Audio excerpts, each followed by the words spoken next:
what age do you think that creative river that once did flow so freely, so effortlessly through each and every one of us, at what age do you think it maybe started to dry up? How are we going to reawaken that childlike imagination? You know, this isn't our traditional lecture with pie graphs and flip charts. This is going to be almost bordering on a theatrical experience.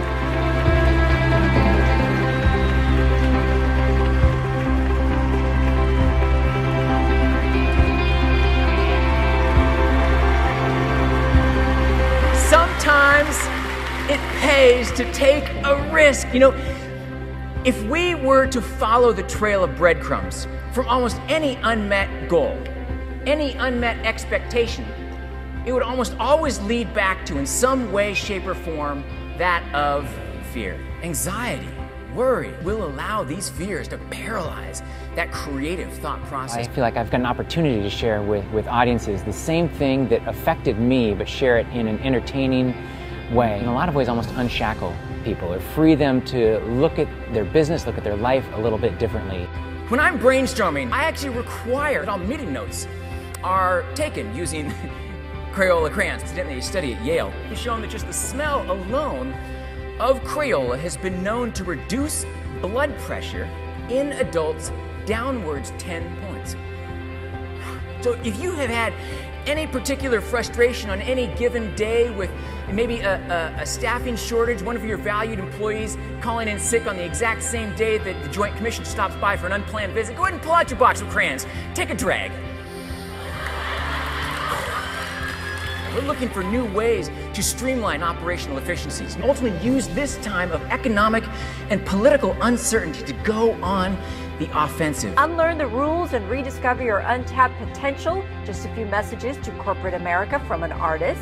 He travels around the world talking to companies about how to embrace the future, thinking first and foremost creatively. See the world like an artist, like a Picasso or a Mozart or a Beethoven, but actually apply actionable business principles to those ideas. Creativity, innovation, to plug back into your practice. The ability to focus, the ability to commit, but then ultimately the ability to adapt. How do we build that proactive ability to adapt and even think big into your model, even from this point going forward? Because truly, what is a creative idea worth? Every audience is different, every venue is different. It's real time, it's live, it's interactive. That's what I love about it.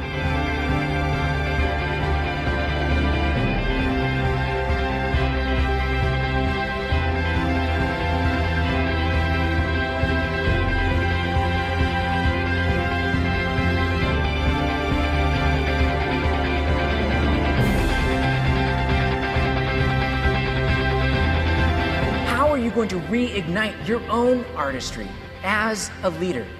How are you going to reawaken that conductor of your orchestra to be able to harmonize those notes and work together and continue looking for ways to build that emotional commitment and connection that truly is going to drive future discretionary effort?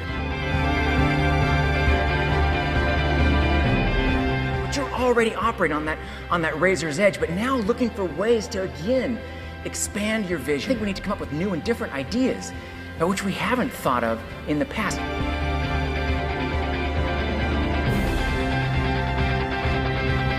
The program is very loosely titled The Art of Vision.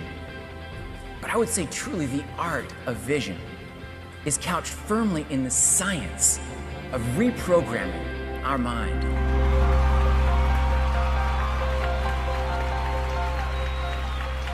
I'm Erik Wahl, and I am an artist.